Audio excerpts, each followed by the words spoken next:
एक बार एक जगह भोजन हो रहा था, भोजन भंडारा, एक राजा भंडारा कराना चाहता। सारे ब्राह्मणों को बुलाया, नगर के हजारों ब्राह्मण आए। खुले मैदान में खीर पक रही थी, दाल पक रही, साग पक रही, पूड़ी, खुला मौसम सर्दी का रहा होगा, तो खुले मैदान में खीर पक रही। तभी एक पक्षी ऊपर से, बाज, वो सांप लेकर के जा रहा था। मतलब पक्षी जो मांसाहारी हैं, सांप भी खा लेते हैं कुछ पक्षी। तो एक पक्षी अपनी चोंच में सांप दबा के उड़ रहा था, और संयोग देखिए कि वो पक्षी की चोंच से सांप छूटा और खीर के बर्तन में जाके गिरा। काय में गिरा? खीर पक रही थी। अब खीर के बर्तन में जब सांप गिरा तो सांप का सारा जहर उस खीर में आ गया, वो सारी खीर हो गई जहरीली। अब वही खीर ब्राह्मणों को परोसी गई, और जब परोसी तो ब्राह्मण जैसे खाएं वैसे ही मर जाएं। तो कम से कम 25-50 ब्राह्मण मर गए। सबको लगा कि खाने में कुछ गड़बड़ है, सबने छोड़ दिया, जो खाए वो गए। अब सब लोग खड़े हो गए, अब नहीं खाएंगे, पर लगभग 25-50 जो भी संख्या रही हो वो तो मर ही गए। अब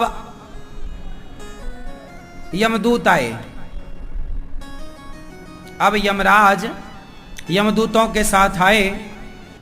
अब न्याय करना है कि वो ब्राह्मण जो मरे उनकी हत्या का जिम्मेदार कौन? राजा, सांप, या वो पक्षी, या बनाने वाला हलवाई? महाराज अब 25 ब्राह्मण लगभग मरे हैं। अब ये ब्राह्मणों की हत्या किसके माथे जाए? राजा को माथे पे दे नहीं सकते, हलवाई का दोष नहीं है, सांप और पक्षी का दोष नहीं। अब सारे नगर में भ्रमण किया यमराज जी ने, सबसे पूछा, प्रजा से, राजा की प्रजा, ए भैया ये ब्राह्मण काहे मर गए, कौन दोषी है? लोगों ने कहा राम राम। यमराज जी ने कहा राजा दोषी है।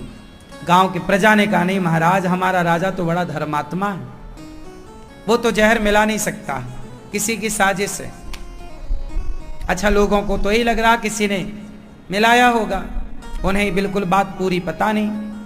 अब यमराज जी बोले सबके पास जा जाके, कौन जिम्मेदार? राजा जिम्मेदार? नहीं महाराज, राजा बड़ा धर्मात्मा है, राजा अच्छा है, राजा जिम्मेदार नहीं है। राजा ने तो सबको भोजन बांटता है, वो सबको कोई भूखा ना सोए ऐसा भाव रखता है, सबको फ्री में देता है। तभी राजा ने अपनी सेना से एक सिपाही को निकाल दिया था। कुछ गलती किया होगा सेना में रहते हुए, तो राजा ने दंड दिया, चलो तुम्हारी नौकरी खत्म। तो उसकी जो माँ थी, उस लड़के की, उस माँ को लगा राजा ने मेरे बेटे को निकाल दिया, मेरे बेटे को निकाल दिया। अब उसको ये नहीं, वो ये नहीं देख रही है कि क्यों निकाला। तो वो सबसे जाके कहे, अरे राजा तो बड़ा पापी है, बड़ा दुष्ट है, ये राजा ने मरवाया होगा, बड़ा पापी है, मेरे बेटे को निकाल दिया नौकरी से। अब वो यमराज के हाथ लग गई मैया। यमराज जी बोले कौन पापी? मैया बोली ये राजा पापी, इसी ने मरवाया सबको। यमराज जी बोले तुम्हें कैसे? अरे मुझे पता है ये पापी है, बहुत गलत आदमी है ये।